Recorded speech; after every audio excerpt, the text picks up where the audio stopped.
Israel is a very strong country today. It's getting to be more and more violent. It's a very racist society today. So it's very, very naive to think that Israelis are going to give this up. They're not. They're not in the next 50 to 100 years. Israelis and Jews need their little corner in the world to be safe in. And we're not going to give this up. It's not going to happen. Not going to happen. We're going to die and kill everybody else before it happens. That's the DNA of Israel. And I know this DNA because I'm part of it. Most Israelis don't know their own history. Most Israelis don't know what really happened in 1948. Most Israelis believe the naive story that the Palestinians ran away in 1948 by themselves because they were told by their leaders to do so. And they don't understand that the Israeli army went into village after village and drove the people out, sometimes committing war crimes like the massacre in Tantura and others.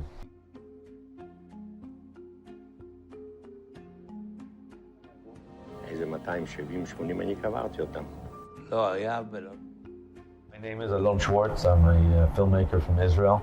I made the film Tantura, which is a film about the history of Israel, the untold part of our founding myth. Basically, it's a film about a Palestinian village that existed on the shoreline and was taken by the Israeli army 1 week after Israel was founded. And what happened there is that there was a battle where a number of Israeli soldiers and a number of Palestinians got killed. But then after the battle ended, the men of the village were killed by the Israeli soldiers. Many men, not all of them. The number is unknown. There's different accounts to it, but basically it's known as the Tantura massacre.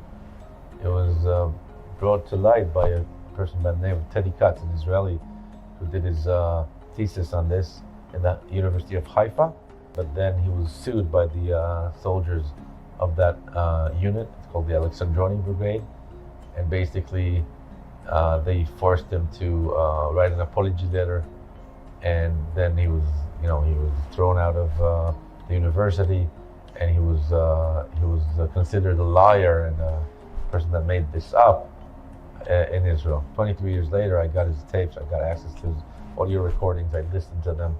He recorded both soldiers, Israeli soldiers in Hebrew and Arabic, villagers who used to live in the village. And basically, the story of the film is the story of what happened in 1948 in Tantura, what happened with Teddy Katz while investigating this story and how he was silenced. And also, it's a portrait of Israeli society about how we sugarcoat out our own history in order to feel comfortable telling ourselves the story of the beginning of Israel. I made this film because I thought it was important, first and foremost, to tell Israelis, Israeli Jews, Jews in America and all over the world, the true story, not of the village of Tantura, but of the bigger Nakba, the bigger Palestinian catastrophe. And it's important because for us, for the Israelis, for the Jews, we don't know this story, a lot of us. We think we're the pure nation and that we are perfect. But even the left in Israel doesn't talk about 1948. And the issue of 1948 is important because when you realize what happened in 1948, which is an ethnic cleansing, as part of a war in the context of post-Holocaust, in the context that Arab states attacked us. But the end result, the factual result, was the departure of 750,000 Palestinians out of what is now Israel. And that creates a massive refugee number. And these are people that still today, a lot of them are refugees. But my message to Israelis is that we need to recognize what actually happened. And when we understand that what happened, we will be able to be more sympathetic to the other side, be able to listen to what the Palestinians are saying. And even if we don't agree on a solution, it will open us up for their story. And there is a story on the Palestinian side that is also true. These are people that were driven from their home.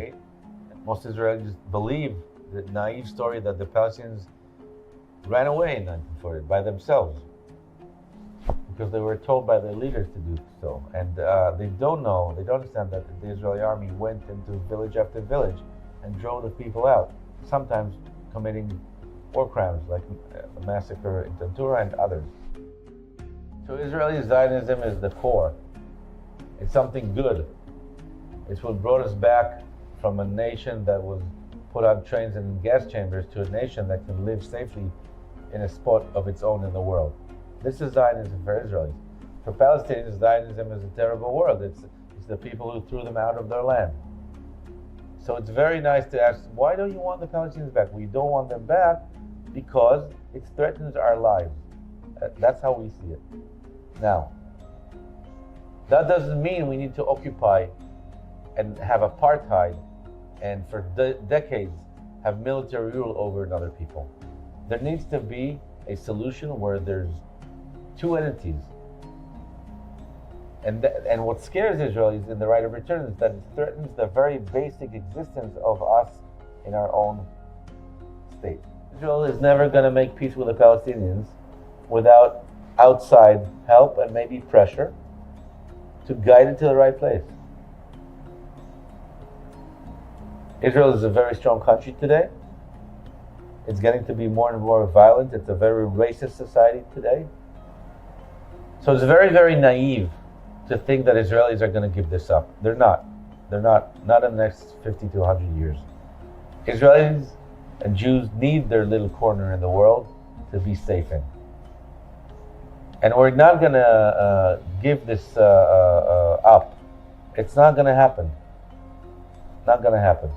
We're going to die and kill everybody else before it happens.